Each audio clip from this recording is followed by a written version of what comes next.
saya Andre Cahyono dengan NIM 2022-01001 dan di sebelah saya ada Atas nama Putri Afriani dengan NIM 2022-01138.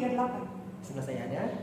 Dan saya atas nama Susi dengan NIM 2022-01116. Pada kesempatan kali ini kita akan memaparkan materi tentang penganggaran modal. Adapun poin-poin yang kita akan bahas pada hari ini yaitu tentang Yang pertama itu adalah definisi penganggaran modal. Kedua, modal tanpa pendiskontoan arus kas. Ketiga, arus kas pendiskontoan. Keempat, perluasan modal NPV. Dan yang terakhir itu pertimbangan kualitatif dalam analisis investasi modal. baik itu tadi yang disebutkan adalah poin-poin yang kita akan bahas. Kita langsung saja masuk ke materinya. Terima kasih. Assalamualaikum warahmatullahi wabarakatuh. Perkenalkan saya Andri, saya akan memaparkan poin-poin yang akan saya bahas yaitu tentang penganggaran modal dan modal tanpa pendiskonan arus kas. Kita langsung masuk ke poin yang saya akan bahas yaitu penganggaran modal. Penganggaran modal meliputi keseluruhan perencanaan yang untuk investasi jangka panjang atau lebih dari 1 tahun. Kemudian ada beserta dengan proyeksi arus kas yang akan diterima di masa yang akan datang. Aset yang diinvestasikan bisa berupa tangible atau intangible. Umumnya investasi yang melalui penganggaran modal memerlukan modal berjumlah besar dan mempunyai umur yang panjang dengan arus kas yang tersebar selama umur proyek investasi tersebut. Sehingga keputusan dalam penganggaran modal akan memiliki dampak kepada arus kas di masa yang akan datang dan memberikan risiko yang berhubungan dengan arus kas tersebut. Jadi penganggaran modal untuk menentukan kesuksesan dari suatu perusahaan. Untuk poin kedua ada itu jenis modal tanpa pendiskonan arus kas. Modal tanpa pendiskonan arus kas juga dikenal sebagai modal tanpa diskonto. Adalah metode yang tidak mempertimbangkan nilai waktu uang dalam perhitungan keputusan investasi. Model ini lebih sederhana dan mudah dipahami, tapi memiliki kelemahan dalam mengabaikan nilai waktu uang. Kemudian ada jenis modal tanpa pendiskonan arus kas. Itu yang pertama ada periode pengambilan atau payback period. Merupakan waktu yang dibutuhkan perusahaan untuk menentukan investasi semula. Metode pengembalian ini menekankan perhatian manajemen pada likuiditas dan kebutuhan untuk meminimalkan risiko melalui pemulihan segala investasi semula. Dalam metode ini, sebuah investasi atau proyek dapat diterima apabila mempunyai kemampuan pengembalian yang lebih pendek daripada periode pengembalian yang ditargetkan oleh manajemen. Kemudian untuk ada rumus payback period dengan asumsi arus kas yang sama, yaitu rumusnya periode pengembalian sama dengan investasi permulaan bagi arus kas masuk kas tahunan. Adapun contoh soal, perusahaan YG mengusulkan proses investasi dengan dana 700 juta dan ditargetkan penerimaan dana investasi setiap tahunnya adalah 80 juta. Berapakah payback periodnya? Diketahui nilai investasi itu 700 juta. Kemudian untuk prosesnya itu 80 juta. Maka payback periodnya itu sama dengan 700 juta atau 8,575 tahun. Sama dengan 8 tahun 9 bulan. Jadi hasilnya itu 80 juta.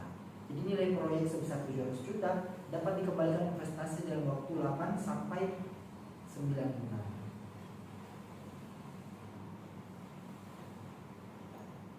Kemudian ada jenis model kedua itu metode tingkat imbalan akuntansi atau accounting rate of return.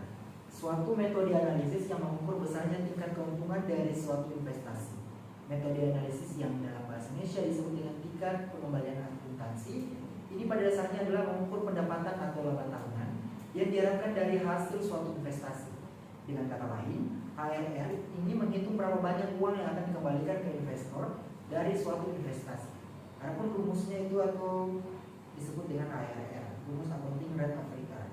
HRR atau sama dengan pendapatan bersih dari investasi dibagi dengan biaya investasi, atau HRR sama dengan rata-rata pendapatan bersih dari investasi dibagi dengan rata-rata biaya investasi.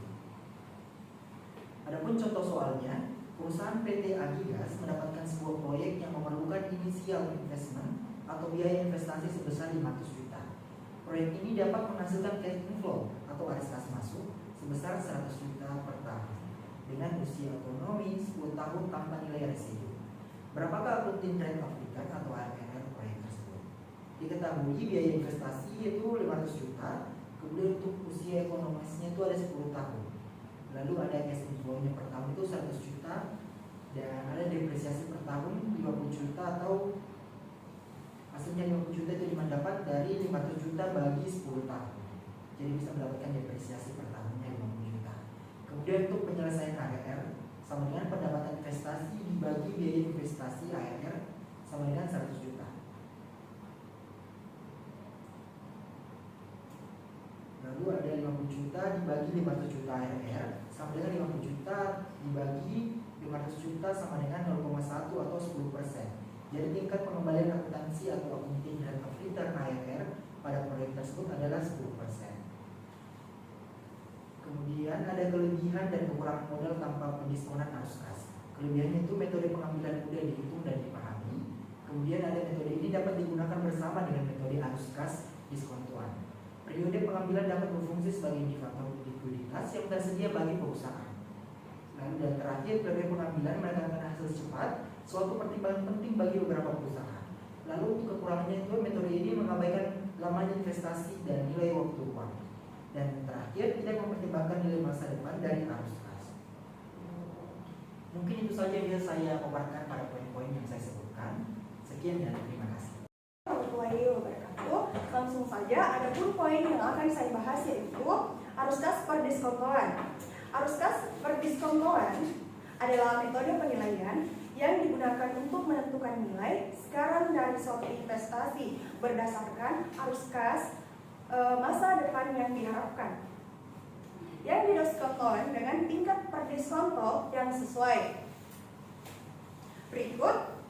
Berikut adalah penjelasan rinci mengenai langkah-langkah dalam analisis DCF.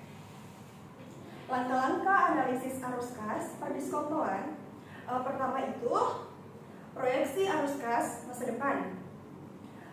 Perkiraan arus kas yang akan dihasilkan oleh investasi atau proyek selama periode waktu tertentu, biasanya tahunan. Ini termasuk pendapatan, operasional, pengeluaran operasional, dan perubahan modal kerja. Kedua, penentuan tingkat diskonto. Tingkat diskonto adalah tingkat pengambilan yang diharapkan oleh investor mencerminkan risiko dan biaya modal. Tingkat ini menentukan tingkat diskonto. Tingkat diskonto adalah pengambilan yang diharapkan oleh investor mencerminkan risiko dan biaya modal. Tingkat ini sering diwakili oleh Whitehead atau WACC atau tingkat pengambilan yang disyaratkan oleh investor dari arus kas masa depan, yaitu nilai sekarang dari arus kas masa depan. Diskonto setiap arus kas masa depan ke nilai sekarang dengan menggunakan rumus CF1 per 1 tambah R pangkat 1, di mana PV adalah nilai sekarang, CFP adalah arus kas dari waktu T, R adalah tingkat diskonto dari T adalah periode waktu. Keempat, menjumlahkan nilai sekarang.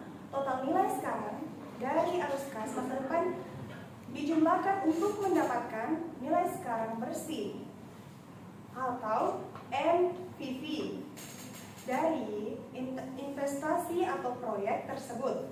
Kelima, menghitung nilai terminal. Pada akhir periode proyek, sering kali ditambahkan nilai terminal. Pada periode proyeksi, seringkali ditambahkan nilai terminal yang merepresentasikan nilai sisa dari arus kas setelah periode proyeksi. Nilai terminal juga didiskonto ke nilai sekarang. Rumus nilai terminal seringkali menggunakan model pertumbuhan Gordon.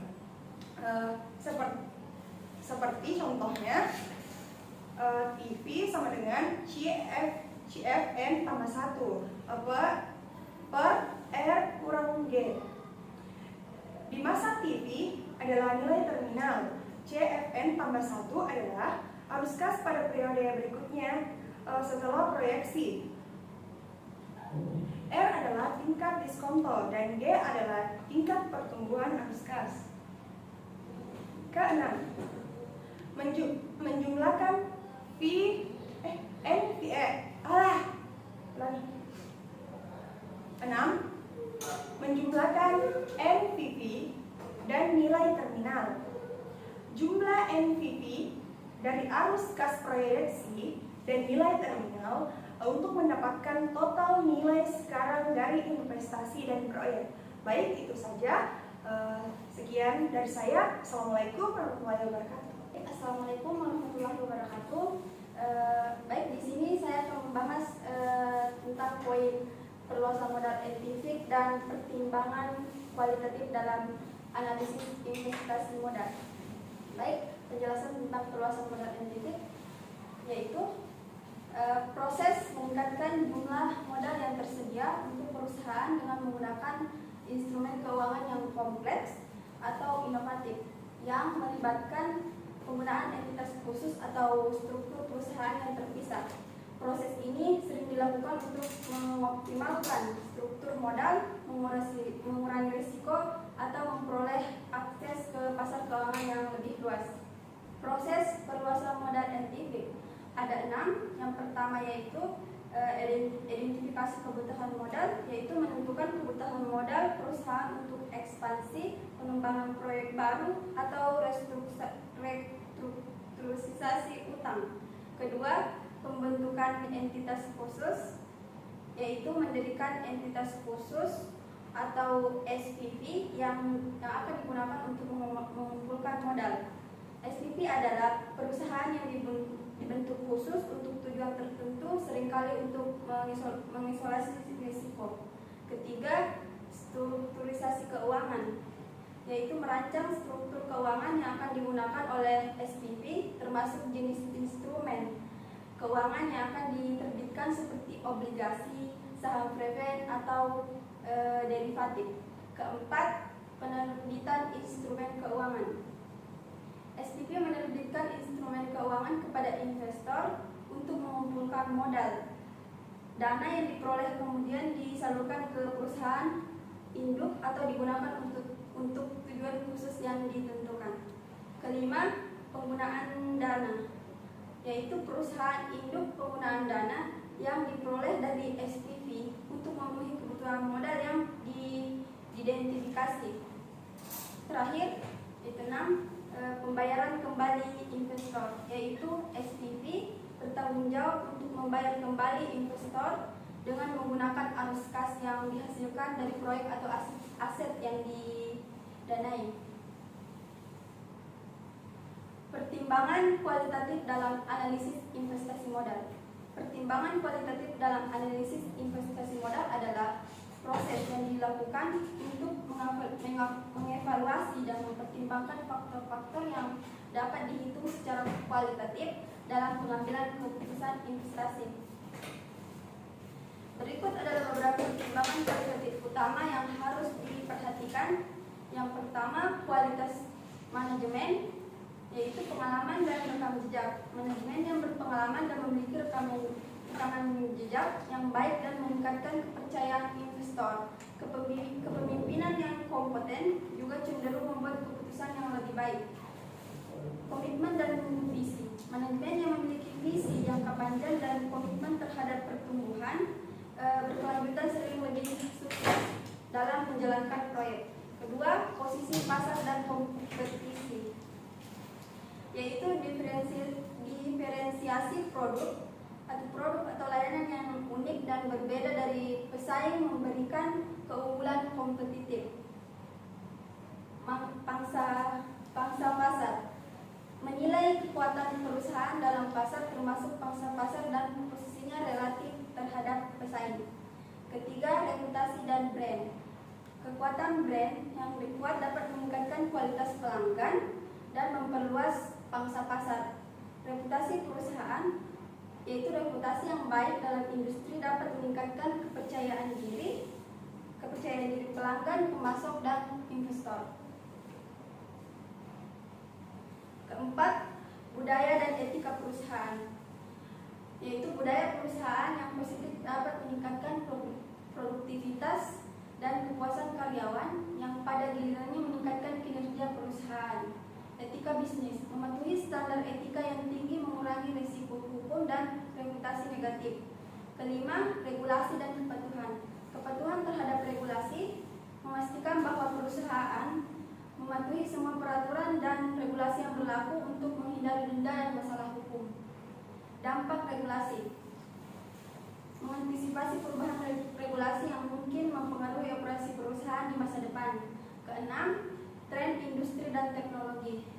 Perkembangan teknologi, kemampuan perusahaan untuk mengadopsi teknologi baru dapat memberikan keunggulan kompetitif.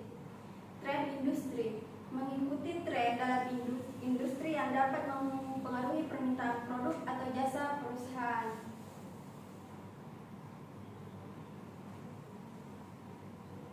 7. Keberlanjutan dan tanggung jawab sosial. Inisiatif lingkungan, perusahaan yang berkomitmen pada praktik bisnis ramah lingkungan sering lebih disukai oleh investor dari pelanggan. Tanggung jawab sosial perusahaan atau CSR, keterlibatan dalam CSR dapat meningkatkan citra perusahaan dan memperkuat hubungan dengan komunitas lokal. 8. Kemampuan inovasi, penelitian dan pengembangan R&D. Investasi dalam R&D menunjukkan komitmen perusahaan terhadap inovasi dan pengembangan produk baru. Kecepatan beradaptasi, kemampuan perusahaan untuk beradaptasi dengan perubahan pasar dan teknologi sangat penting untuk keberlangsungan bisnis. 9. Relasi dan stakeholder, hubungan dengan pelanggan. Hubungan yang kuat dengan pelanggan dapat memastikan stabilitas pendapatan. Hubungan dengan pemasok dan mitra, kerjasama yang baik dengan pemasok dan mitra bisnis dapat meningkatkan efisiensi operasional. Dan yang terakhir, 10. Resiko politik dan ekonomi. Stabilitas politik, lingkungan politik yang stabil mendukung operasi bisnis yang lancar. Kondisi ekonomi, melalui dampak kondisi ekonomi makro terhadap bisnis perusahaan, termasuk inflasi, suku bunga, dan pertumbuhan ekonomi. Demikian penyampaian materi dari saya. Assalamualaikum warahmatullahi wabarakatuh. Terima kasih.